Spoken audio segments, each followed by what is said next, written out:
sebelum masa Rasul sallallahu alaihi wasallam ada nabi namanya Nabi Hizkil.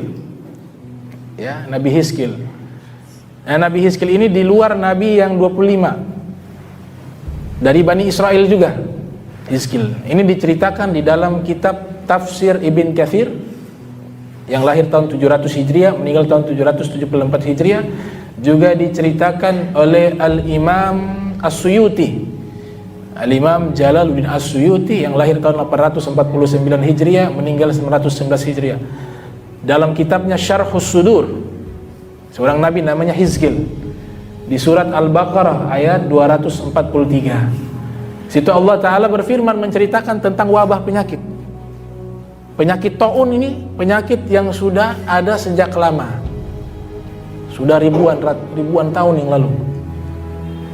Alam tara ilal ladzina kharaju min diyarihim, tidaklah kalian melihat orang-orang yang keluar dari kampung halaman mereka, wa hum ulufun hadaral maut, mereka itu jumlahnya ribuan, hadaral maut, takut kepada kematian. Jadi di kampung mereka ini jumlahnya menurut Al-Imam Ibn Katsir ada 40.000, sebagian ulama mengatakan 70.000 orang. Ini terkena wabah taun. Banyak diantara yang mati. Maka muncul ketakutan. Bagaimana nih? Kalau kita tinggal di sini kita akan kena penyakit ini. Diputuskan mereka hijrah, pindah dari tempat tersebut. Ketika mereka pindah pergi di satu tempat yang dianggap aman, maka muncul sifat takabur. Artinya sudah, kita sudah lari dari virus taun, berarti kita sudah tidak mati lagi. Ya, kita bisa hidup panjang, kita tidak mati. Ini kan dia takutnya kepada virus, dia tidak menghadirkan Tuhan di situ. Allah dia tidak takut, tapi dia takutnya kepada virus. Padahal ini virus adalah makhluk. Padahal harusnya orang yang maksiat, orang yang tidak sholat harusnya lebih takut daripada sekedar virus corona. Karena adanya penyakit juga itu ciptaannya Allah, Allah yang mengatur, itu makhluk dan pada akhirnya mati. Tanpa virus pun kita mati. Maka ketakutan yang diajarkan oleh Nabi Sallallahu Alaihi Wasallam, makanya Nabi katakan la adwa. Nabi katakan la adwa dalam hadis Bukhari, artinya Nabi katakan penyakit yang menular itu tidak ada. Ini disalahpahami redaksi tekstualnya.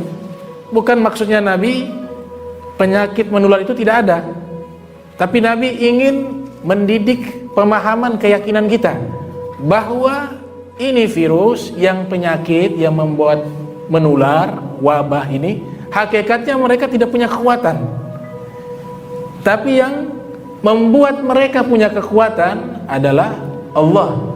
Itu hanya sebab, tapi musababnya adalah Allah Ta'ala. Sama seperti api. Nabi Ibrahim ketika dilempar di dalam api, Allah ciptakan api sifatnya adalah membakar, panas. Tapi bisa dengan kekuatan Allah, Allah rubah. Bahkan kontradiksi, yang panas berubah jadi dingin. Ya nar kuni bardau wa salama ala Ibrahim, wahai api jadilah engkau dingin dan selamat. Ini kan kontradiksi sifat. Api kok bisa jadi dingin? Allah ingin menunjukkan itu api makhluk. Dia bisa membakar bukan karena kekuatannya dia, tapi karena kekuatannya Allah. Ini virus bisa membuat orang mati, bisa menular, tapi sesungguhnya kekuatan bukan dari situ, tapi kekuatannya dari Allah. Maka jangan takut kepada sebab, tapi takut kepada musabab, yaitu Allah Subhanahu wa Ta'ala. Maka Allah tunjukkan itu. Maka rasa takut ini dirubah kepada Allah Subhanahu wa Ta'ala, bukan kepada yang lainnya. Maka ini Nabi Hizkil, ketika orang-orang ini sudah hijrah, dapat kabar, Allah wahyukan kepada Nabi Hizkil alaihissalam, dan orang-orang yang sudah hijrah itu berkeyakinan, oh sudah, kita bisa hidup lama. Wah, virus kita sudah tinggalkan. Dia tidak hadirkan Allah dan tidak meyakini bahwa Allah Ta'ala yang memiliki kekuatan. Oleh sebab itu hadis Nabi la adwa, penyakit tidak menular, karena orang-orang pada waktu itu yang ada di Makkah dan sekitar Jazirah Arab berkeyakinan kalau ada penyakit menular itu dari penyakit, kekuatannya dari penyakit, dari virusnya, dari taunnya, bukan dari Allah. Jadi seakan-akan rasa takutnya dirubah kepada makhluk, bukan kepada Sang Pencipta. Ini terjadi, maka Allah utus 2 malaikat, disuruh turun. Dan kematian kemanapun kita pergi, kalau sudah ajal tiba, ya tetap akan disusul itu kematian. Itu Nabi Sulaiman, ada pemuda, singkat cerita, pemuda datang ketakutan lihat malaikat maut, datang ke Nabi Sulaiman. Wahai Nabi Sulaiman, itu ada malaikat maut di depan. Masuk malaikat maut, Nabi Sulaiman lihat juga takut. Oh, jangan-jangan hari ini saya punya ajal. Pemuda ini ketakutan. Dia bilang, jangan-jangan ini malaikat maut mau mencabut nyawa saya. Tolong, kalau begitu engkau kan punya kelebihan, mukjizat, bisa menundukkan angin. Bawa saya ke tempat yang jauh. Ini di Palestina. Nabi Sulaiman doa minta kepada Allah. Ini pemuda dibawa kemana? Ke Cina. Ketika pemuda itu dibawa ke Cina, itu malaikat hilang. Dicari sama Nabi Sulaiman, itu malaikat kemana? Tidak lama, beberapa waktu muncul ini malaikat. Kemudian Nabi Sulaiman bertanya, engkau dari mana? Kata malaikat maut, dari Cina. Kok bisa dari Cina? Itu pemuda yang tadi di sampingmu ajalnya di Cina. Jadi dia coba lari dari kematian, suruh pindah ke Cina, padahal memang ketetapan takdir ajalnya itu di Cina. Akhirnya dia meninggal di Cina. Ini yang Allah nyatakan, qul innal mautal ladzi tafirruna minhu fa innahu mulaqikum tsumma turadduna ila alimil ghaib wasyahadah fayunabbiukum bima kuntum ta'malun. Katakanlah kematian yang kalian lari pasti dia menyusul kalian, kata Allah Subhanahu wa taala. Enggak bisa dihindari. Ya, maka yang kita takut adalah Allah. Takutnya apa? Takutnya meninggal ini bawa apa? Takutnya meninggal masih banyak dosa. Takutnya meninggal hati masih kotor. Takutnya meninggal ya masih ada hutang piutang dengan makhluk. Takut meninggal zolim sama orang. Ini yang lebih ditakuti daripada virus corona. Karena orang yang seperti ini Nabi katakan cerdas, orang pandai. Apa tuh orang pandai? Al-Qais, mandana nafsahu wa amila lima ba'dal maut. Orang yang pintar adalah orang yang mempersiapkan dirinya sebelum datangnya kematian. Tapi wal ahmaq, orang yang bodoh adalah orang yang banyak mengikuti manattaba'a nafsahu hawa'a wa tamanna 'ala Allahil aman. Orang yang selalu mengikuti daripada rayuan nafsunya melakukan dosa tapi merasa aman kepada Allah Subhanahu wa taala. Itu orang yang bodoh, kata Rasul sallallahu alaihi wasallam. Ahmaq lawan daripada al-Qais, orang yang cerdas yang persiapkan dirinya sebelum datang kematian, kata Nabi sallallahu alaihi wasallam. Maka ini kaum ini akhirnya apa? Allah utus malaikat teriak. Ketika malaikat teriak, ini seluruhnya mati. Teriakan malaikat kaum Tsamud, ya, kaum Tsamud itu dapat teriak juga dari malaikat. Kaum Tsamud atau Ad, saya lupa itu. Itu Allah suruh malaikat Jibril teriak, mati. Di surat Al-Haqqah diceritakan. Disebutkan di situ seperti apa mereka yang dapat teriakan daripada malaikat. Mereka seperti pohon korma kering. Allah sifati keadaan orang yang dapat teriakan dari malaikat seperti pohon kurma yang kering. Kalau ditusuk berlubang. Ini keadaan mereka seperti itu. Akhirnya mati semuanya. Allah nyatakan faqala lahum mutu. Allah Ta'ala berfirman kepada mereka, mutu, matilah. Maka semuanya mati, tidak tersisa 40.000 orang. Nah, ketika sudah mati, sudah waktu berjalan, makanya pakai summa ahyahum. Kalimat summa itu kemudian ulama tafsir mengatakan ada macam-macam. Tapi summa yang dimaksud di sini lil ba'id, yaitu summa dengan durasi waktu yang lama. Kenapa lama? Karena ketika sudah mati itu membusuk baru jadi tulang. Sudah jadi tulang baru ini Nabi datang. Berarti kan kalau sudah jadi tulang itu kan waktu yang lama. Maka diwahyukan ini Nabi, namanya Nabi Hizkil alaihissalam, pergi ke wilayah tersebut. Sampai di wilayah tersebut Nabi Hizkil hanya temukan tulang belulang dan jumlahnya begitu banyak. Nabi Hizkil pada waktu itu bukan tidak percaya adanya hari kiamat, bukan. Para nabi punya keimanan ini paling tinggi. Makanya Abu Hanifah mengatakan iman ada 4. Ada al-imanu yazid wala yankus. Iman yang nomor satu itu naik terus, tidak pernah turun. Imanul anbiya wal mursalin, imannya para nabi dan para rasul. Para nabi, para rasul punya iman tidak pernah turun.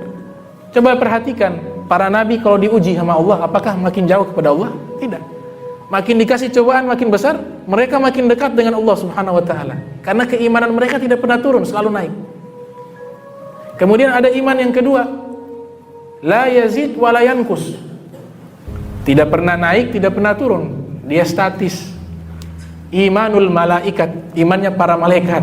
Malaikat ya begitu saja imannya, tidak bisa naik, tidak bisa turun. Karena standar ukuran naik dan turunnya iman itu dalam kitab Zubat dikatakan dengan taat, maka itu menandakan makin banyak taat, makin banyak tingkatan iman yang naik.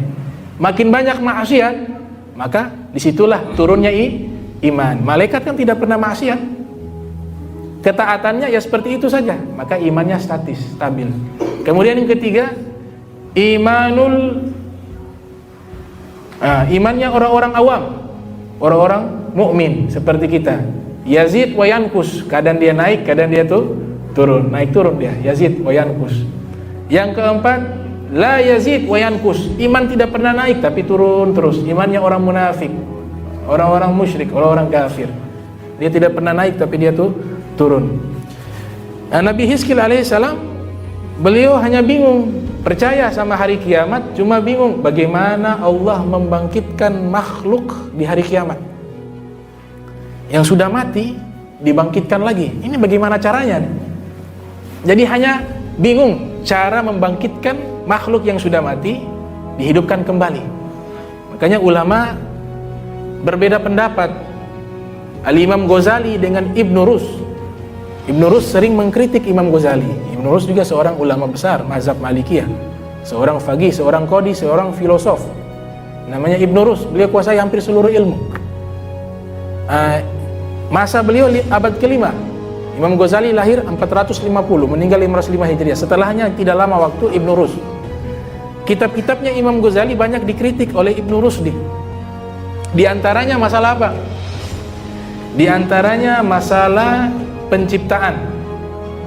Menurut Imam Ghazali, Allah ketika menciptakan makhluk seluruhnya, setelah diciptakan itu makhluk, Allah yang mengatur mereka. Teorinya seperti apa? Bustaniun, kata Imam Ghazali. Ini kitab namanya Faslul Maghalah, nama kitabnya. Bustaniun, tukang kebun. Bagaimana tukang kebun? Ketika mereka menanam bibit, harus disiram, dikasih pupuk, diperhatikan. Nah, beliau analogikan makhluk seperti itu. Ketika sudah diciptakan, ya diperhatikan, diatur, dirawat. Ya, secara mutlak Allah yang mengatur. Kalau Ibn Rus berbeda, beliau mengatakan makhluk-makhluk yang Allah ciptakan seperti jam. Jam ini ketika dia, ya kita taruh itu jam, taruh baterai, awal menggerakkan saja, baru dia berputar. Setelahnya dibiarkan dia secara otomatis. Awalnya mati, kemudian diberikan kekuatan berupa baterai, maka dia berputar. Nah, itu teorinya Ibn Rus, dan ini sama seperti teorinya filsafat Aristoteles. Aristoteles dalam kitab Al-Milal wan Nihal, disusun oleh Abdul Karim Sirristani. Al-Imam As-Sirristani menyebutkan dalam kitab Al-Milal wan Nihal, Aristoteles percaya bahwa alam semesta ini ada penggerak pertama, namanya muharrikul awal. Ini alam semesta ada penggerak pertama, cuma belum menyebutkan apa itu Allah. Tapi yang dimaksud adalah Allah, Tuhan. Penggerak pertama itu harus satu, tidak bisa dua, kata Aristoteles. Kalau ada dua, maka akan hancur ini alam, karena ada dua keinginan, kata Aristoteles dalam kitab Al-Milal wan Nihal, teologi dunia. Jadi kesimpulan Aristoteles mengatakan bahwa alam semesta ini harus ada muharrikul awal, ada penggerak pertama. Kalau tidak ada penggerak pertama, maka tidak mungkin ada pergerakan matahari yang berputar secara otomatis dan begitu rapi, waktunya tidak pernah terlambat, tidak pernah terbalik, dia berputar. Ada siang, ada malam.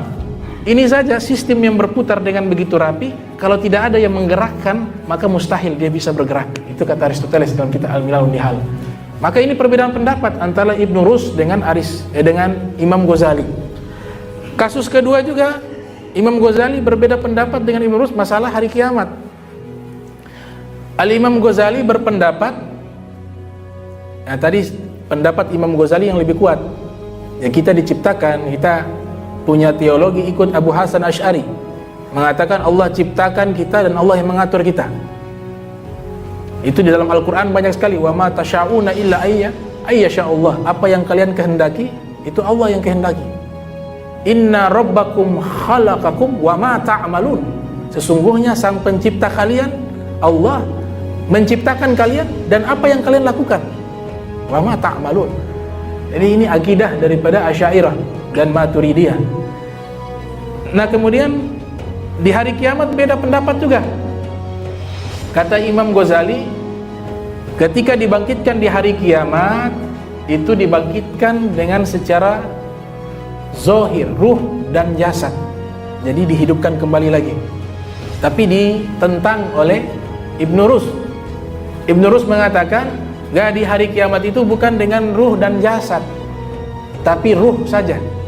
Beliau mengeluarkan beberapa hadis Nabi SAW. Di antaranya, innama nasamatul mu'min ta'luku. Sesungguhnya ruhnya orang beriman makan makanan surga. Sepotong saja. Tapi Imam Ghazali melanjutkan hadis itu, ada punya lanjutan. Hatta yurji'allahu subhanahu wa ta'ala ila jasadihi yaumal qiyamah. Itu ruh nanti dikembalikan ke dalam jasadnya di hari kiamat. Jadi Imam Ghazali mengatakan ini Nabi sebutkan dikembalikan ke dalam jasad. Kemudian kasus Nabi Hizkil alaihissalam ketika melihat tulang belulang dari orang-orang tersebut yang sudah mati, dia katakan, ya Allah, bagaimana cara ini bisa hidup di hari kiamat, bisa bangkit lagi? Maka Allah Ta'ala berfirman, summa ahyahum. Kemudian Allah menghidupkan mereka. Jadi tulangnya tersambung, mulai kakinya sampai jadi utuh manusia berupa tengkorak. Dan itu bukan satu orang, seluruhnya 40.000 orang itu di hadapan Nabi Hizkil. Allah Ta'ala bangkitkan mereka semua. Mulai itu daging mulai keluar, daging, kemudian darah, kemudian kulit, kemudian ruh masuk. Maka di saat itu Nabi Hizkil pun bisa mengetahui bagaimana cara Allah Ta'ala menghidupkan makhluk yang sudah mati di hari kiamat, dikembalikan lagi seperti semula, seperti dia hidup. Maka Nabi katakan dalam hadis, kullu bani adam ta'kulul ard. Seluruh anak manusia bumi memakannya. Illa azabadzan, kecuali bagian tulang ekor. Tulang bokong ada ekor yang paling ujung. Nah itu tidak akan hancur, kata Nabi sallallahu alaihi wasallam. Dan ini juga sudah diriset oleh para ilmuwan. Mereka membuat satu eksperimen uji coba dan juga riset bahwa tulang yang ada di bokong manusia itu lebih kuat daripada baja, beberapa kali lipat disebutkan. Dan ini tidak akan hancur. Seluruhnya akan hancur, tapi satu tulang ini tidak hancur. Dan Nabi SAW 1000 tahun yang lalu sudah menyebutkan hal tersebut. Nabi mengatakan, illa azabadzan, seluruh tubuh Bani Adam akan hancur kecuali tulang ekor. Dari tulang ekor khulika. Kalimat khulika tadi, diciptakan kembali. Berarti kita ini diciptakan dalam bentuk yang berbeda. Karena dari kata khulika, bukan ju'ila, dijadikan seperti yang, kalau ju'ila dijadikan sudah ada contoh, tapi khulika dijadikan yang baru lagi. Jadi hari kiamat, kata Imam Ghazali, ini juga disepakati oleh Ibnu Rusdi dalam kitab Faslul Maghala, kita dibangkitkan kembali lagi, tapi dalam bentuk yang tidak sama persis ketika kita hidup di dunia. Tidak sama persis. Nah, dibangkitkan di dalam kitab Faidul Qadir min Ahaditsil Basyirin Nadhir, itu menyebutkan, Imam Munawi mengatakan nanti dibangkitkan sesuai keadaan akhir aktivitas sebelum dia meninggal. Misalnya kita akhir sebelum meninggal lagi baca Al-Quran. Nah, kita meninggal dunia pas lagi baca Al-Quran. Di hari kiamat bangkitnya lagi baca Al-Quran. Orang yang meninggal dalam keadaan sujud dalam sholat, di hari kiamat dibangkitkan dalam keadaan sujud. Orang yang lagi sholat, lagi baca Al-Quran, lagi hadir majlis ilmu, meninggal, ya dibangkitkan dalam keadaan seperti itu. Sebaliknya kalau meninggal dalam keadaan maksiat, ya dibangkitkan. Maka disebutkan dalam beberapa hadis dalam kitab Syarhus Sudur, ada yang bangkit pegang botol. botol khamar. Itu malaikat sudah kenal, oh ini tukang minum. Ya. Ada yang bangkit pegang uang riba. Ada yang bangkit macam-macam. Tergantung daripada jenis amal yang bagian akhir. Innamal a'malu bi khawatimiha. Amal ibadah dihitung bagian akhirnya, kata Rasul sallallahu alaihi wasallam. Maka Nabi Hizkil melihat, oh ternyata begini kebangkitannya. Oh mudah bagi Allah. Innallaha ala kulli syai'in qadir. Sesungguhnya Allah mampu melakukan segala sesuatu. Tidak ada yang sulit. Innama amru idza arada syai'an ay yaqula lahu kun fayakun. Kalau ingin sesuatu ya kun, jadi. Maka jadilah. Tidak ada kesulitan bagi Allah Subhanahu wa taala.